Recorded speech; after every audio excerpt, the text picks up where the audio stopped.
There's a new fund has been announced today to bring more big productions, as well as local medium-sized productions, to the capital to make movies. Zombie movies have been made here, some horror flicks as well as some successful exports. Most recently, and notably, Vanessa Ghazi with her show Echoes, first written here and with the support of Screen Canberra, now #1 on Netflix around the world. Claire Young, who you would have heard on this program a week or two ago, has a film called Love Forever at the Venice Film Festival, also a Canberran. So we're doing all right for a little city. So what about making movies here? How good, how easy is it to do? Well, the Screen Canberra peak body, the sort of film industry peak body, wants more people to come here and to make movies and to shoot things. You may have seen some of the TV series as well on the ABC. So let's have a chat to a couple of people who've done it. Daniel Sanguineti is a film teacher at the AIE here in Watson. He's a producer and writer, and he is one of the content makers behind Me and My Mates versus the Zombie Apocalypse, which is a lot of fun. He's made some other things too, and we'll get into that. Good afternoon, Daniel. Hello, thanks. Thanks for having me. Oh, a pleasure. And we're also going to chat with Marisa Martin. She's a director, animator, designer, who also runs Lights, Canberra Action. Marisa, good afternoon. Good afternoon. So let's just start with that general question then, Marisa, if you don't mind kicking off. What's it like to make a film in town? Is it easy? What's the light like? What's been your experience? Generally very positive. Canberra has a really varied look across the entire city. Nothing is too far away. There's lots of lovely people who want to help you. So, I mean, I suppose it depends on the scale of the production. The bigger the production, the more hurdles. But, you know, smallish production, it's wonderful to shoot here.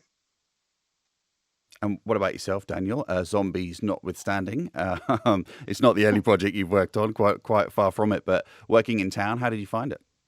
Yeah, I mean, I've set my career up basically in Canberra. I came here, 22, 23 years ago, young fella, and I just went, I want to be a filmmaker at some point. And thanks to actually people like Marisa as well, the opportunities that were made available made, the opportunity to be a filmmaker really possible. And I've just, planted my feet and been going on all the way since. And yeah, Zombies was a part of it at some stage. And that was definitely a middle act in some ways. And things are now growing into a new level, particularly what I'm doing now with the AIE in Watson. Yeah, and I will get your recipe for fake blood because Halloween is just around the corner. But Daniel, just sticking with that thought, and from the little bit of work I've done on this in the last week or so, this topic, there does seem to be a really nice culture of mentoring and sort of passing knowledge down. And it seems like you've been on the receiving end of that, Daniel. Yeah. Look, I've always believed filmmaking's for everybody. So having the idea of helping each other always is kind of one of the things that I felt has kind of made Canberra a place to be a filmmaker, because we're constantly helping each other. We're always pitching in, and because we don't have an industry where there is a regular amount of money coming in to pay practitioners on a regular basis, at least not for everybody. There's a lot of free work being done by practitioners. There's a lot of free work being done by volunteers and a whole range of different types of creators, just so that we can get our projects being made. So when any new funding is announced, when every new opportunity or a project with funding comes about, it's a big deal. It's a real big deal. And generally we help each other try and get each other on those sort of projects when they come along. Marisa, you've worked on lots of different projects and with some well-known actors and across disciplines and fields, as well as sort of being on certain panels that steer the direction of the industry here. How do you grow an industry, and what is quite a small town, albeit one that's easy to work in? How have you gone about working with your colleagues to grow that industry and really, really kind of just make it a self-sourcing pudding, if you know what I mean? Well, certainly when I came out of uni 20 years ago, there weren't a lot of opportunities then, and that's why I started with the ACT Government Lights Canberra Action, to give a platform for filmmakers so that they could show their work and get a name for themselves. so that they could grow their careers. And the festival's been going, it would be 20 years next year. And a bunch of the people who were in the early years, including Dan, now run their own businesses and do their own film production work. Claire Young, as you mentioned before, was one of Lights Canberra Action entrant many years ago. So, that kind of thing, that kind of community where they're able to come together, meet each other, work on each other's projects is really helpful. But then sort of more recently, bringing those larger productions to town, things like Secret City, The Code, Sissy even, Blacklight had a section here that was a Liam Neeson movie.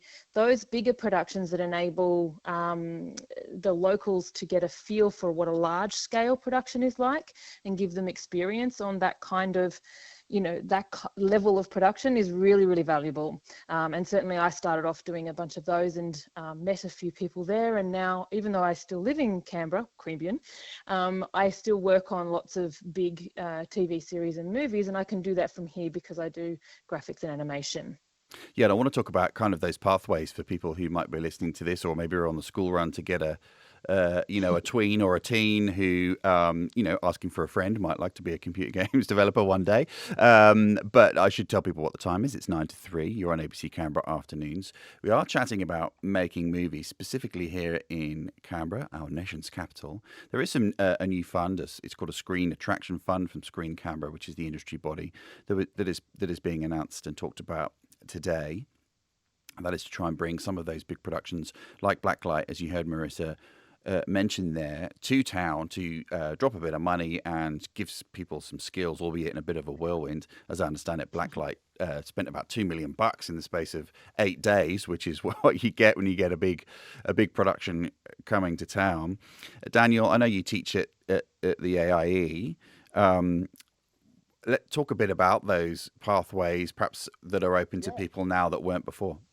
Yeah, absolutely. Well, I mean, one of the first things I can say is I wish when I was starting out there was something like the AIE Film School available, because film schools, were very limited in what was available and what type of courses there were. You had to go to Sydney, you had to go to AFTRS.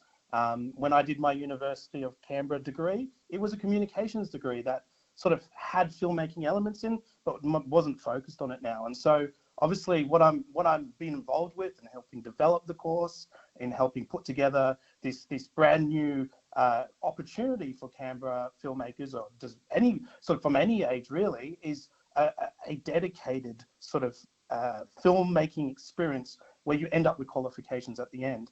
And that's just to sit on top of the amazing work that the University of Canberra have continued to done with their degree, and CIT with their, their media production course. And so having these options that are available now for those wanting to get into the industry, it's incredible for Canberra, and it's at the right time when we've got, ACT government right now continuing their support of the industry, when particularly with the, this new funding that's been announced, and obviously other funding that's been part of the growth, the CBR Film Fund. These are all things that connect. And so having all these great filmmakers going through at the institutions, particularly what we're doing in this amazing course, it also, there's some good aspects, and there's some good prospects for everybody eventually. And I think that's great. Marisa, how important is it for there to be actually somewhere, a receptacle like a film festival, that have come and gone here in town, whether it's sort of documentaries or comedy or whatever it might be? How important is a pathway? Is great if you want to learn how to do stuff, but someone's got to watch it, right? Absolutely. And at the end of the day, all film and TV is made for people to watch. So getting a breaking news, Marisa. Yeah, I know. Amazing insight. No, but it's a serious point. You're right. I'm being silly, but it is a serious point, because there's no point making something and spending all this time and learning a craft if it's like building a cabinet if you're a carpenter and then not putting anything on it and never letting anyone see it, right? Yeah, I mean, absolutely. I mean, film and television is so expensive to make that at the end of the day, you do have to consider where you're going to take it. That is absolutely a big part of it. I mean, you can paint a painting, and if nobody likes it, it's, you know, it's not a huge deal. It was one painting, but this is hundreds of people working on these things, millions of dollars going into these things.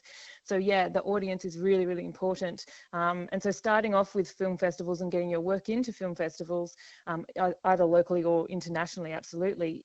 Getting a feel for how your work screens to an audience is so important, really helps you become a better filmmaker. We're talking about making films in Canberra. Marisa Martin is who you're hearing from. She's a director, animator, and she also runs Lights Canberra Action, which you may have heard of, been to, sat in, as well as Daniel Sanguinetti is a film teacher at the Academy of Interactive Entertainment, as well as content maker behind many films. But I just love saying me and my mates versus the zombie apocalypse, Daniel. On that, you know, where do we go next? And lots of money being spent on productions. And I mentioned Vanessa Ghazi and Echoes in the introduction, but what are you seeing people's aspirations for, you know, people who come through the door at the Academy? You know, once was, you know, you aim for a cinema blockbuster. These days it might be maybe YouTube stardom. It may be, you know, on a streamer. What are you seeing from the young'uns as they come in today? Yeah, well, definitely YouTube and that sort of age that we've gone through now, and sort of moved into the TikToks and the Instagram and the short videos and all that sort of thing. There's definitely a lot of interest on thinking that there is a career in that, and it totally is. But the problem is now is that there are just so many out there, and it becomes the same problem that any creative person has, and that is competing against everybody else. And so the opportunity for people who are emerging, people who want to start out, who want to give it a go. I mean, the best thing to do is we've all got a high quality camera in our pockets these days. That's our iPhones. That's our you know, the Samsungs. They all got great lenses. They all got, you know, great recording capability, and it just creates video. That video you can put on a computer, you can edit on an iPad. The technology that we have now means anybody can get into it, and if they generally want to start, there is no excuse. When I was younger, particularly at the University of Canberra myself, like the computer, like the available cameras were just like, there was 3 of them, and they ran on tapes. And, you know, those tapes, you had to get off the tape, you had to watch the whole thing, recording it as you went. Like, that was the old way of doing things. And now, you know, it's just in the instant, I can jump onto my phone, shoot some video that, you know, is anything. It could be just a picture of the water bottle that's in front of me right now, and put that on Instagram, and all of a sudden, you know, it gets 1 million views for some reason. It's a very different world, but it also means that there is opportunity to learn the craft, learn what you do well, and give you information you need. So if you want to take the next step, you want to go and study more, that you've got those sort of foundations with you. You must have a nice water bottle, is all I can say. Just very quickly, Marisa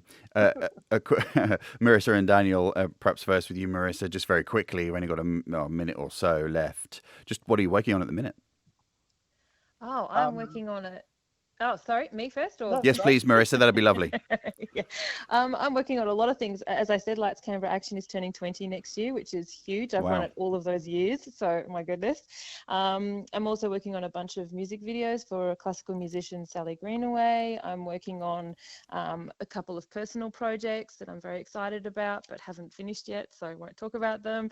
And I worked on Claire Young's film that's playing in at did you? at the moment. So yeah, I was the production designer. So very excited for her and what's going on there. So, you know, it's lots of things. As you do in Canberra, you've got to have your hand in a couple of pots, and that's what I've got. Yeah, and Daniel, yourself, what are you working on? Yeah, well, I've got a few pots too. So I worked on Sissy, that is currently doing the festival tours around the world. It's sitting at 98% Rotten Tomatoes at the moment. Oh, yes, please. That's pretty good. Yeah, that comes out in cinemas on October 27th, so that's exciting. I worked on the crew on that one and was the EPK producer as well, so working on some of the behind-the-scenes marketing and things. Yeah, great. I've got a web series that we've been working on for a year. That's with Arts ACT. We got funding through that with Maura Perlo. She's a writer of a stage play that we adapted into an 8-part series, so that's coming out real soon. We're currently in a big steps at the Academy. We're doing a virtual production shoot with all the campuses across Australia coming to Canberra soon. That's happening in November. And Bus Stop Films, the disability organisation that I also teach classes with, we have our films starting to shoot in 2 weeks. So we're going to have incredible Canberra filmmakers supporting even more incredible people with disabilities and just, excitable young filmmakers keen to learn so much more about the industry. So that's going to be really cool, and we're looking forward to that. Okay, well, listen, the news is right upon us in a few seconds' time, but thank you both for coming on.